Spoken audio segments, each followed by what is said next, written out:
ಪದೇ ಪದೇ ನೆನಪಾಗುವಂಥ ವ್ಯಕ್ತಿನ ಮರೆಯೋದು ಹೇಗೆ? ಮರೆಯೋದಕ್ಕಾದ್ರೂ ಏನು ಮಾಡ್ಬೇಕು ನಾವು? ತುಂಬ ನೆನಪಿಗೆ ಬರ್ತಾರೆ, ಮರಿಬೇಕು, ಮುಂದೆ ಹೋಗಬೇಕು ಅಂತ ಅನ್ಕೊಳ್ತೀವಿ. ಆಗ್ತಿಲ್ಲ ಸರ್. ಕೌನ್ಸಿಲಿಂಗಲ್ಲಿ ಇದು ನಾನು ಕೇಳಿದುಂಟು. ಎಷ್ಟೋ ಜನಗಳ ಮೈಂಡಲ್ಲೂ ಈ ಪ್ರಶ್ನೆ ಬರೋದು ಉಂಟು. ಕೆಲವರಿಗೆ ಅದು ಡೈಲಿ ಕಾಡ್ತಾ ಇರುತ್ತೆ. ಸೊ ಇವತ್ತಿನ ವಿಡಿಯೋದಲ್ಲಿ ನಿಮಗೆ ಸಿಂಪಲ್ ಆಗಿ ಕೆಲವೊಂದಿಷ್ಟು ವಿಚಾರಗಳನ್ನು ಶೇರ್ ಮಾಡ್ತೀನಿ. ಸೊ ಅದಕ್ಕಿಂತ ಮುಂಚೆ ಫಸ್ಟ್ ಟೈಮ್ ನಮ್ಮ ಚಾನಲ್ ನೋಡ್ತಾ ಇದ್ರೆ ಸಬ್ಸ್ಕ್ರೈಬ್ ಮಾಡಿ. ಆ್ಯಂಡ್ ಕೌನ್ಸಿಲಿಂಗ್ ಬೇಕಾ, ಮಾತಾಡಬೇಕಾ, ಕಾಂಟ್ಯಾಕ್ಟ್ ಮಾಡಿ. ಬಟ್ ಫೀಸ್ ಇರುತ್ತೆ. ಓಕೆ, ವಾಟ್ಸಪ್ ಮುಖಾಂತರ ಕಾಂಟ್ಯಾಕ್ಟ್ ಮಾಡಿದ್ರೆ ಬೆಸ್ಟು. ಒಂದೊಂದೇ ಪಾಯಿಂಟ್ ನೋಡ್ತಾ ಹೋಗೋಣ. ಪದೇ ಪದೇ ಒಬ್ಬ ವ್ಯಕ್ತಿ ನಿಮ್ಗೆ ನೆನಪಾಗ್ತಾ ಇದ್ರೆ ಇಟ್ಸ್ ವೆರಿ ಇಂಪಾರ್ಟೆಂಟ್. ಫೋರ್ಸ್ ಆಗಿ ಮರಿಬೇಕು ಅಂತ ಅನ್ಕೊಂಬೇಡಿ. ಯಾವುದಕ್ಕೆ ನೀವು ಫೋರ್ಸ್ ಹಾಕ್ತೀರಿ ಮರಿಬೇಕು ಅಂತ, ಅಷ್ಟೇ ನಿಮಗೆ ರಿಟರ್ನ್ಸ್ ಆಗಿ ನೆನಪಾಗ್ತಿರ್ತಾರೆ.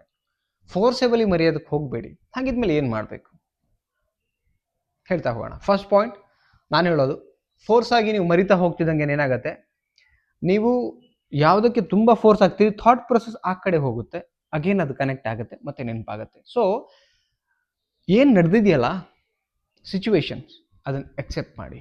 It's very important.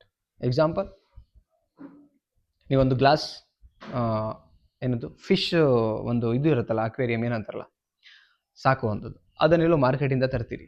ತುಂಬ ಇಷ್ಟಪಡ್ತಿರ್ತೀರಿ, ತುಂಬ ಪ್ರೀತಿಯಿಂದ ತರ್ತೀರಿ. ಬರಬೇಕಾದ್ರೆ ಎಲ್ಲೋ ಒಂದು ಕಡೆ ಒಡೆದೋಯ್ತು, ಬಿದ್ದುಬಿಟ್ಟು ಒಡೆದೋಯ್ತು. ಈಗ ಇಷ್ಟಪಟ್ಟಿದ್ದು ಒಂದು ಕಡೆ, ತುಂಬ ದುಃಖ ಆಗ್ತಿದೆ. ಎರಡನೇದು ಬಂದು ವಿಚಾರ ಏನು, ಒಡೆದೋಗಿದೆ. ಈಗ ಇಷ್ಟಪಟ್ಟಿದ್ರ ಕಡೆ ನಿಮ್ಗೆ ಯೋಚನೆ ಬಂದರೆ ಅಗೇನ್ ನಿಮಗೆ ದುಃಖ ಆಗುತ್ತೆ, ಇಷ್ಟಪಟ್ಟಂದಲ್ಲ ಹಿಂಗಾಗೋಯ್ತು ಅಂತ. ಓಕೆ, ಈಗ ಒಡೆದೋಗಿದ್ರ ಕಡೆ ನೀವು ಪರಿಸ್ಥಿತಿ ನೋಡಿದ್ರೆ ಜಾರಿ ಹೋಗಿದೆ, ಬಿದ್ದೋಗಿದೆ. ಈಗ ನೀವು ವಿಚಾರ ಮಾಡಬೇಕಾಗಿರೋದು, ಒಡೆದು ಹೋಗಿದೆ, ಮತ್ತೆ ಇದ್ರ ಬಗ್ಗೆ ನಾನು ಯೋಚನೆ ಮಾಡಿದ್ರೆ ಏನಾಗತ್ತೆ? ಅಬ್ಬಬ್ಬಾ ಅಂದರೆ ಕಣ್ಣೀರು ಹಾಕ್ತೀರಿ, ಸಮಯ ವೇಸ್ಟ್ ಆಗುತ್ತೆ. ಸೊ ನಾನು ಏನು ಹೇಳ್ತೀನಿ, ವಿಚಾರ ಏನು? ಈಗ ಒಡೆದು ಹೋಗಿದೆ, ಆಗ ಹೋಗಿದೆ, ಮುಗ್ದು ಹೋಗಿದೆ, ಇದ್ರ ಬಗ್ಗೆ ನಾನು ಯೋಚನೆ ಮಾಡಬೇಕಾ? ಇದು ತುಂಬ ಮುಖ್ಯವಾಗಿರತಕ್ಕಂಥ ಪಾಯಿಂಟ್. ಅಂದರೆ ಒಡೆದೋಗಿರೋದನ್ನ ಎಕ್ಸೆಪ್ಟ್ ಮಾಡ್ಕೊಳ್ಳಿ. ನಾನು ಅರ್ಥ ಆಗ್ತಿದ್ದೆ ನನ್ನ ಪಾಯಿಂಟ್? ಒಡೆದೋಗಿರೋದನ್ನ ಎಕ್ಸೆಪ್ಟ್ ಮಾಡ್ಕೊಳ್ಳಿ. ಹಾಗೇನೆ ಲೈಫಲ್ಲಿ ನಾನು ಹೇಳ್ತಿರೋದು, ನಿಮಗೆ ಯಾವ ವ್ಯಕ್ತಿ ನೆನಪಿಗೆ ಬರ್ತಾನೆ, ಸಿಚುವೇಶನ್ ಎಕ್ಸೆಪ್ಟ್ ಮಾಡ್ಕೊಳ್ಳಿ. ಓಕೆ, ಆನ್ ಪ್ರಾಕ್ಟಿಕಲ್ ನಡೆದಿರೋದನ್ನ ಎಕ್ಸೆಪ್ಟ್ ಮಾಡ್ಕೊಳ್ಳಿ. ಆ ವ್ಯಕ್ತಿ ವಿಚಾರ ಏನಿತ್ತು, ಏನು ಹೇಳಿದ್ದಾರೆ, ಲೈಫಲ್ಲಿ ಎಂಟ್ರಿ ಆಗೋದೇ ಬೇಡ ಅಂತ ನಿಮ್ಗೆ ಮಾತು ಕೊಟ್ಬಿಟ್ಟು ಹೊರಟೋಗ್ಬಿಟ್ಟಿದ್ದಾರಾ?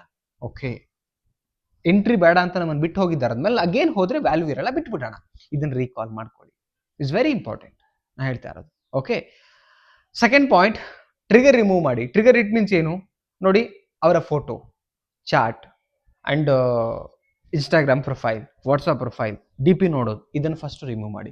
ಯಾವುದನ್ನು ಮರಿಬೇಕು ಅಂತ ಅಂದ್ಕೊಂಡಿದ್ದೀರಲ್ಲ, ಪದೇ ಪದೇ ನೋಡಿದ್ರೆ ಕಣ್ಣಿಗೆ ಅದು ಪ್ರಿಂಟ್ ಆಗ್ತಾ ಹೋಗುತ್ತೆ.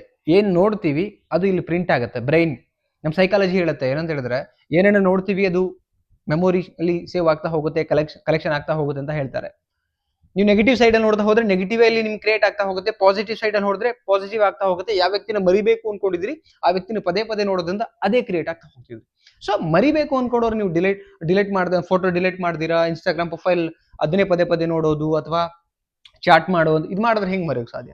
ಅದನ್ನ ಫಸ್ಟ್ ಬಿಡಿ. ಇದು ಒಂದೊಂದೇ ಇಂಪ್ಲಿಮೆಂಟ್ ಮಾಡ್ತಾ ಬನ್ನಿ. Got it? ಸೊ ನಾ ಹೇಳ್ತಿದ್ದೀನಿ, ಒಂದೊಂದೇ ಇಂಪ್ಲಿಮೆಂಟ್ ಮಾಡ್ತಾ ಬನ್ನಿ, ಅವಾಗ ಮಾತ್ರ ನೀವು ಮರಿಲಿಕ್ಕೆ ಸಾಧ್ಯ. Next point is very important. Empty mind ಇರಬೇಡಿ. Empty mind is devil mind ಅಂತ ಹೇಳ್ತೀವಿ. ನೀವು ಖಾಲಿ ಕೂತಿರ್ತೀರಾ, ಖಾಲಿ ಏನೂ ಕೆಲಸ ಇಲ್ಲ, ಯಾವುದ್ರ ಬಗ್ಗೆನೂ ಯೋಚನೆ ಇಲ್ಲ ಅಂದಾಗ ಏನು ಯೋಚನೆ ಬರುತ್ತೆ? ಹಿಂದೆ ಇರುತ್ತಾನೆ ಬರೋಕ್ಕೆ ಸಾಧ್ಯ? ಈಗ ಒಂದು ಸಿ ಡಿ ಕ್ಯಾಸೆಟ್ ಇದೆ ಅನ್ಕೊಳ್ಳೋಣ. ಓಕೆ, ಅದೊಂದು ಸಿನಿಮಾ ಸಿ ಡಿ ಕ್ಯಾಸೆಟ್ ಇದೆ. ಈಗ ಆ ಸಿ ಡಿ ಕ್ಯಾಸೆಟನ್ನು ಹಾಕಿದ್ರೆ ಏನು ಬರುತ್ತೆ? ಅದೇ ಸಿನಿಮಾ ಪ್ಲೇ ಆಗುತ್ತೆ. ಬೇರೆ ಸಿನಿಮಾ ಹಾಕಿದಾಗ ಬೇರೆ. ಆ್ಯಸ್ ಯೂಶುವಲ್ ನಮ್ಮ ಮೈಂಡ್ ಒಳಗಡೆ ನೀವೇನೂ ಥಿಂಕ್ ಮಾಡದೇ ಇದ್ದಾಗ ಇದ್ದಿದ್ದೇ ರಿಪೀಟ್ ಆಗುತ್ತೆ, ಹಳೇದು ಇದ್ದಿದ್ದೆ. ಅದಕ್ಕೆ ಹೇಳ್ತಿರೋದು, ಎಂಟಿ ಇರಬೇಡಿ, ಹೊಸದಾಗಿ ಏನೋ ಒಂದು ಮಾಡಿ, ಹೊಸದಾಗಿ ಥಿಂಕ್ ಮಾಡಿ. ಹೊಸದಾಗಿ ಥಿಂಕ್ ಇಟ್ ಮೀನ್ಸ್ ಏನು? ಆರೋಗ್ಯ ಪರಿಸ್ಥಿತಿ ಹೇಗಿದೆ, ಜಿಮ್ ಹೋಗ್ಬೇಕಾ, ಕೆಲಸದ ಪರಿಸ್ಥಿತಿ ಹೇಗಿದೆ, ಫಿನಾನ್ಷಿಯಲ್ ಪರಿಸ್ಥಿತಿ ಹೇಗಿದೆ,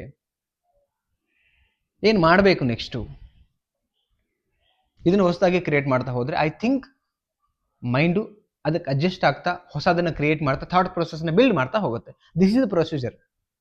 ನೆಕ್ಸ್ಟ್ ಪಾಯಿಂಟ್ ನಾನು ಹೇಳ್ತಿರೋದು, ರಿಯಾಲಿಟಿ ನೆನಪು ಮಾಡ್ಕೊಳ್ಳಿ. ಯಾವಾಗೆಲ್ಲ ನೆನಪಾಗತ್ತೆ ವ್ಯಕ್ತಿ, ಅವರ ಮಾತು, ನಿಮ್ಮೊಟ್ಟಿಗೆ ನಡ್ಕೊಳ್ಳೋ ರೀತಿ, ನಿಮಗೆ ಎಷ್ಟು ರೆಸ್ಪೆಕ್ಟ್ ಕೊಡ್ತಾ ಇದ್ದಾರೆ, ಸಿಚುವೇಶನ್, ಇದನ್ನು ರೀಕಾಲ್ ಮಾಡ್ಕೊಳ್ಳಿ. ನೆನಪಿಗೆ ಬಂದವಾಗೆಲ್ಲ ರೀಕಾಲ್ ಮಾಡ್ಕೋಬೇಕು. ಎಲ್ಲೋ ಒಂದು ಕಡೆಗೆ ಅಟ್ರಾಕ್ಟ್ ಆಗೋದನ್ನ ನಾವು ನೋಡ್ತೀವಿ.